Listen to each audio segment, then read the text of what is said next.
Hello guys, welcome to my channel. बहुत बहुत स्वागत करती हूँ आपका अपने चैनल पर। आज हम रीडिंग कर रहे हैं कि वाई आर दे साइलेंट, वे चुप क्यों हैं।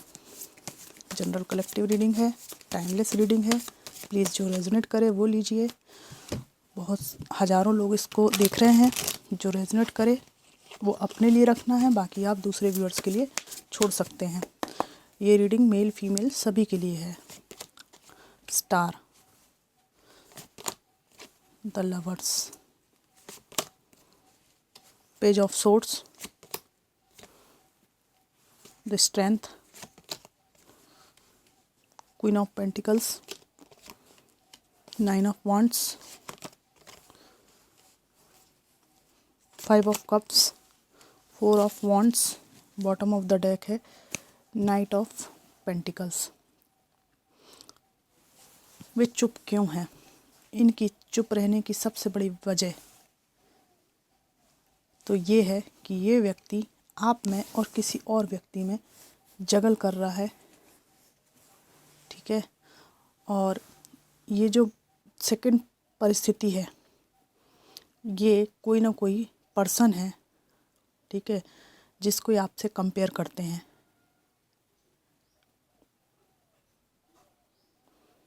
और इनकी ऐसी मंशा है कि ये आप दोनों को बैलेंस कर पाते, दोनों को अपने कब्जे में रख पाते।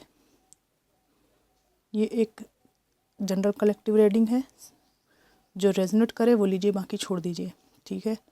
जो आ रहा है वो मैं बता रही हूँ। ऐसी इनकी मंशा है। और इनका चुप रहने का कारण ये भी है कि आप अपनी फैमिली जो इनके अलावा बची हुई है, ये आपके साथ आपके बच्चे हो सकते हैं, और अगर आप के साथ पेरेंट हैं तो आप पेरेंट्स के साथ रह रहे हैं, ठीक है। अपने एक भाई या बहन हो सकते हैं आपके, आपका जो बचा हुआ परिवार है इनके अलावा, उसके साथ आप खुश रहने लगे हैं।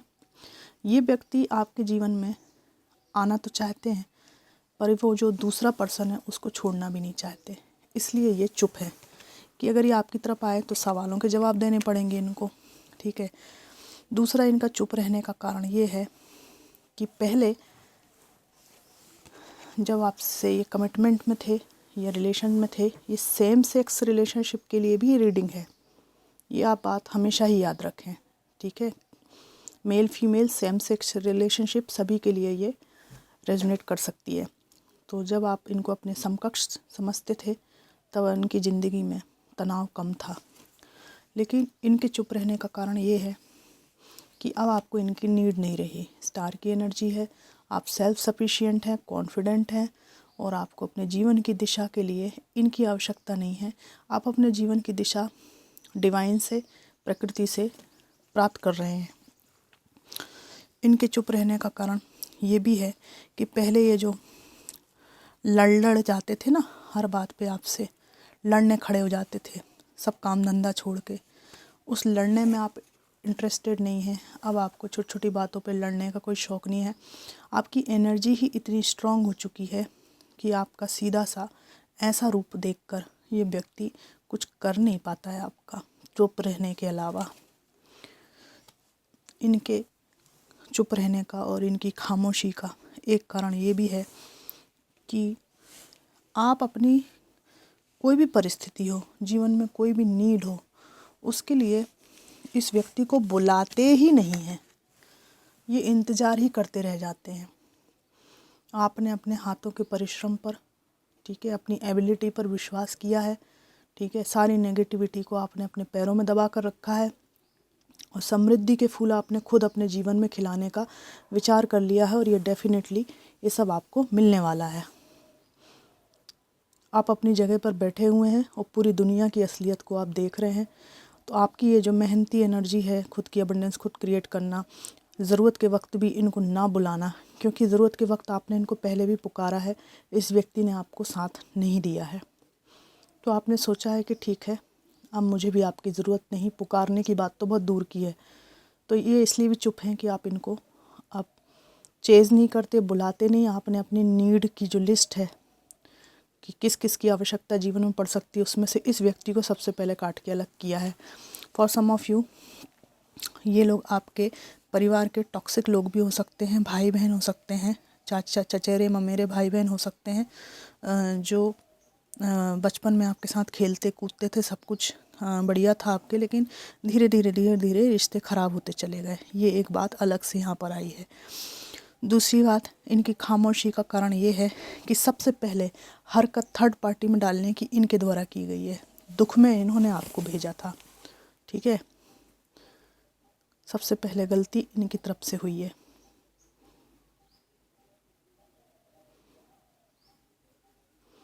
और इस सदमे को आपने बर्दाश्त किया है।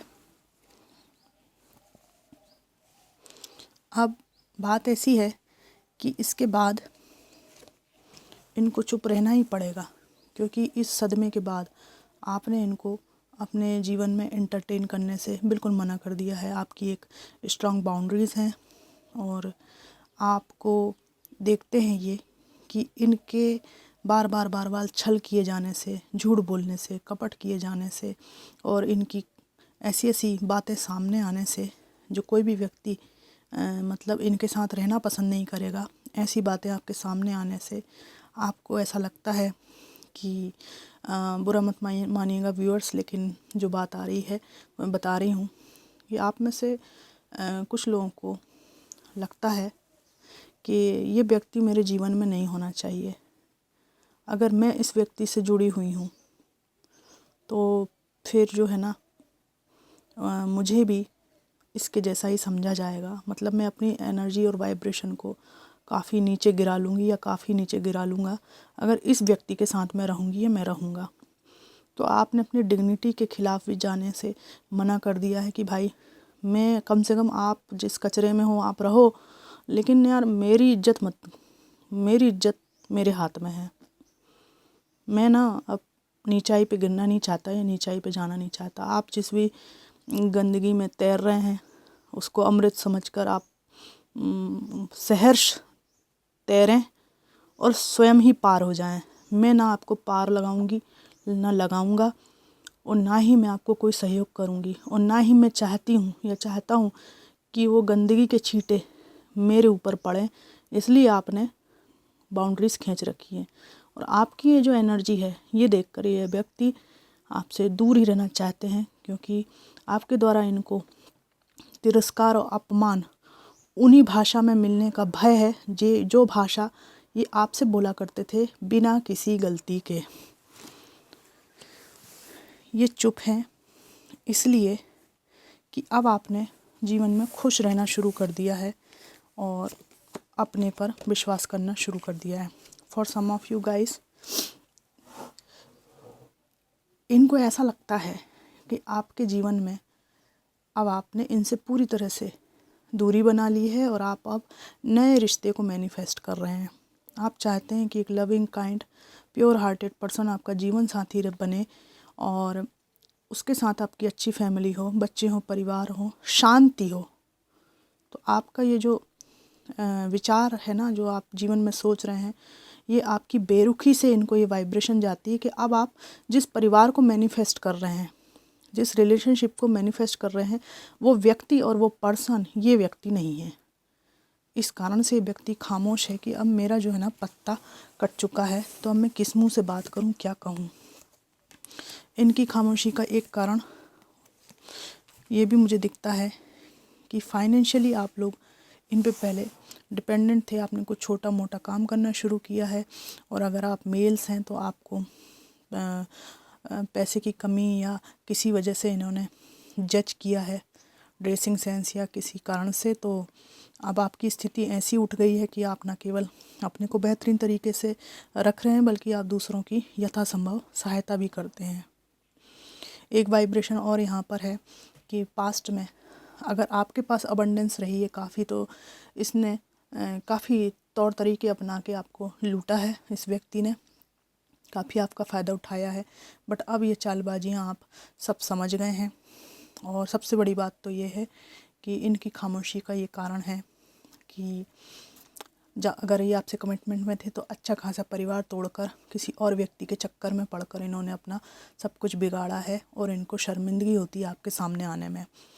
और दूसरी बात यह है कि जो आप नया जीवन साथी मैनिफेस्ट कर रहे हैं उसमें इनका कहीं भी कोई नामो निशान नहीं है, इसलिए इनको शर्मिंदगी महसूस होती है, इसलिए भी ये आपको कुछ कह नहीं पाते हैं। इनकी खामोशी के अन्य कारण मैं इनके मैसेजेस से निकालूंगी। Divine ancestor master spirit guide, please मुझे मैसेजेस को निकालने में हेल्प कीजिए। देखते हैं क्या आता है। I don't want to be who I used to be, you deserve better. ये कह रहे हैं कि मैं वैसा नहीं होना चाहता हूँ जैसा मैं हमेशा रहा हूँ या रही हूँ, लेकिन ये भी कहते हैं कि तुम एक अच्छा जीवन साथी डिज़र्व करते हो। जो आप मैनिफेस्ट कर रहे हैं ना, वो बात इनको पता है कि ये नहीं है वो जीवन साथी, खुद समझ गए इस बात को ये। I can't stop thinking about you, आपके बारे में सोचना रोक नहीं पाते। I don't know who I am any more, आपके जीवन से निकल जाने के बाद, जो आपने अपने जीवन से इनको निकाला है, इनको लगता है कि इनका पता नहीं कोई अस्तित्व है भी कि नहीं। ड्रामा बहुत रहा है इस रिश्ते में। It is dark without you, सब कुछ अंधकार में हो गया है जीवन में, कह रहे हैं। If I could go back in time I would handle us differently, अगर मैं समय को वापस ला सकता या समय को घुमा सकता तो मैं पिछले समय में जाकर तुमको और दूसरे तरीके से ट्रीट करता, अच्छे तरीके से ट्रीट करता। I can't come to you right now, ये कह रहे हैं कि मैं अभी तुम्हारे पास नहीं आ सकता हूँ, प्लीज़ इस बात को समझो। इस तरह की बात यहाँ पर है। तो फ्रेंड्स, ये थी एक जनरल कलेक्टिव रीडिंग कि वे खामोश क्यों हैं, चुप क्यों हैं। जो रेजोनेट किया हुआ वो मुझे ज़रूर बताइएगा। Thanks for watching.